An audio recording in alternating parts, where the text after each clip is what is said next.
Hello students, Bengali অনার্সদের ক্ষেত্রে আজকে চৈতন্য জীবন কথা আলোচনা করব। যে সমস্ত ভক্তকবি চৈতন্যদেবের মতো জীবন কাহিনী অবলম্বনে জীবনী কাব্য লিখে গেছেন, তাদের সেই কাব্য থেকে তার অপূর্ব কাহিনীর বেশ কিছু পরিচয় পাওয়া যায়। দেখা যাচ্ছে ভক্তরা ভাগবতের আদর্শে মনে করতেন। এরপর পর এই দিয়ে গেলাম, এইভাবে তোমরা এটাকে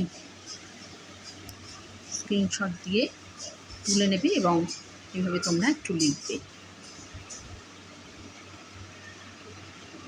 বা তোমরা এইগুলোকে প্রিন্ট আউট করেও করতে পারো। পরপর দিয়ে দিচ্ছি।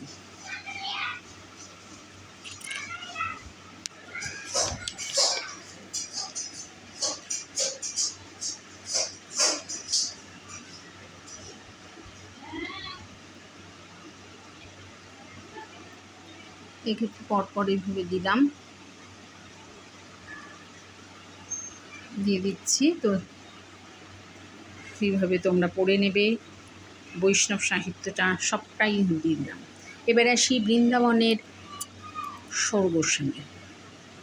এই সম্পর্কেও দিয়ে দিচ্ছি।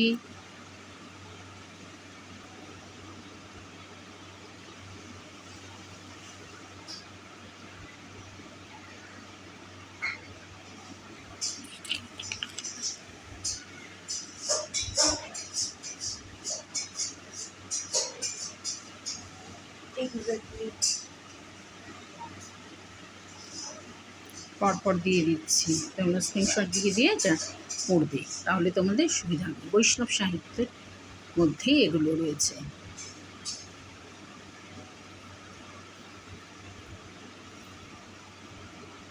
এবার আসি চৈতন্য জীবনী কাব্য।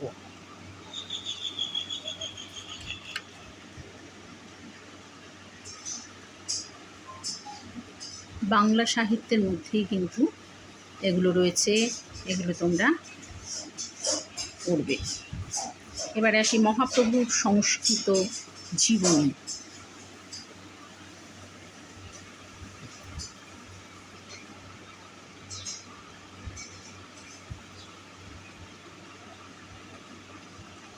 এবার আসি বৃন্দাবন দাসের চৈতন্য ভাগবত। সবটাই এক্ষেত্রে দিয়ে দিচ্ছি।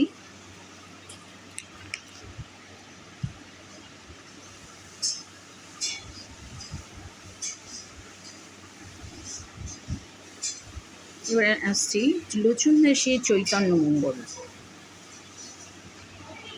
এবারে তো এই পর্যন্তই দিয়ে দিলাম তোমাদের।